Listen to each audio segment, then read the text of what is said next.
14 तारखेला हा गुन्हा घडलेला आहे. संध्याकाळी 7:30च्या सुमारास भूमी ऑस्कर म्हणून बिल्डिंग आहे सेक्टर 9ला घनसोलीला. तिथे राहणाऱ्या महिला आहेत. त्यांच्या घरी संध्याकाळी 7:30 वाजता गुन्हा घडलेला आहे.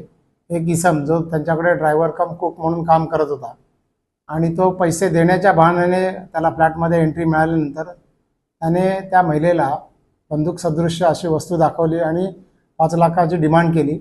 त्या महिलेने घाबरून स्वतःच्या गळ्यातील 32 ग्रॅम वजनाची चेन काढून दिली. त्याच्यावर समाधान न झालं तर 30,000 रुपये त्याने स्वतःच्या अकाउंटवर ट्रान्सफर करून घेतला.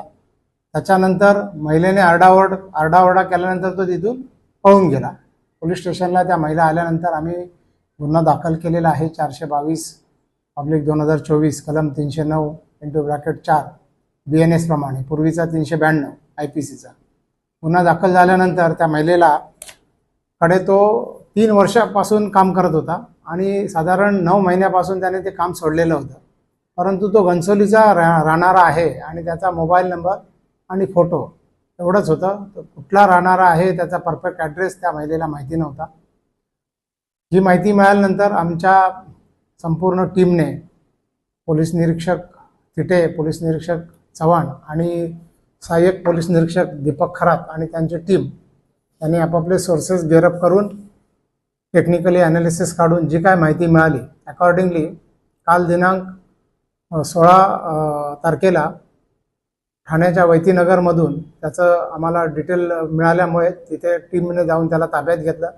ताब्यात घेतल्यानंतर त्याने गुन्हा कन्फेस केलेला आहे आणि जी चेन चोरलेली होती ती चेनसुद्धा पोलिसांनी रिकवर केलेली आहे. त्याला मान्य न्यायालयासमक्ष हजर केला असता दिनांक 21 तारखेपर्यंत 21/8/2024 पर्यंत पोलीस कस्टडी रिमांड दिलेला आहे.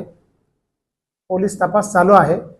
त्याच्याकडून ती जी बंदूक सदृश्य जी वस्तू आहे ती रिकवर करणं बाकी आहे. त्याने ट्रान्सफर करून घेतलेले जे पैसे आहेत ते रिकवर करणं बाकी आहे आणि पोलीस तपास सुरू आहे. प्रथम तपासामध्ये त्याचा बॅकग्राऊंड बद्दल काय माहिती भेटली? तो सुशिक्षित आहे काय की त्याची गुन्हेगारी काय पार्श्वभूमी वगैरे काय होती? त्याची गुन्हेगारी पार्श्वभूमी आहे. 2015ला डोंबिवली रेल्वे पोलीस स्टेशनच्या हद्दीमध्ये त्याने चेन स्नॅचिंगचा गुन्हा केलेला आहे. पायी चालत जाऊन चेन स्नॅचिंग केलेली होती.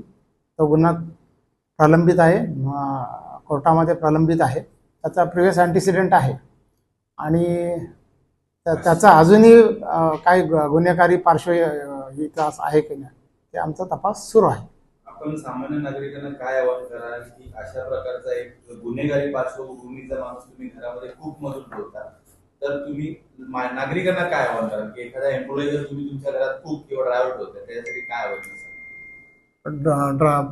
मी नागरिकांना हेच आवाहन करेन, कोणताही एम्प्लॉई नेमताना ज्याला घरामध्ये एंट्री मिळते, कारण इंटरॅक्शन झाल्यानंतर तो ओळखीचा होतो आणि ड्रायव्हर आणि कुक म्हणून जवळचा माणूस ठेवताना सुद्धा रेफरन्सने ठेवणं आवश्यक आहे. त्याची पार्श्वभूमी तपासणे आवश्यक आहे. पोलिसांकडून पोलीस क्लिअरन्स सर्टिफिकेट मिळवणे आवश्यक आहे. बायोडाटा पोलिसांना सबमिट करणं आवश्यक आहे, जेणेकरून कोणताही अनुचित प्रकार जर घडला तर त्याच्यानंतर पोलिसांना कंप्लेंट केल्यानंतर त्या ताब्यात घेणं इझी होऊ शकतं आणि आपण सुरक्षित राहिलात तर सर्व समाज सुरक्षित राहू शकतो. याच्यासाठी कधी पण प्रिकॉशन घेणं, खबरदारी घेणं कधीही चांगलं आणि ह्याच्यासाठी कोणताही घरातली मेडपासून कोणताही एम्प्लॉई ठेवण्या अगोदर त्याची पार्श्वभूमी, त्याचा पोलीस क्लिअरन्स सर्टिफिकेट मिळवणं आवश्यक आहे आणि रेफरन्सने कोणाच्या तरी रेफरन्सने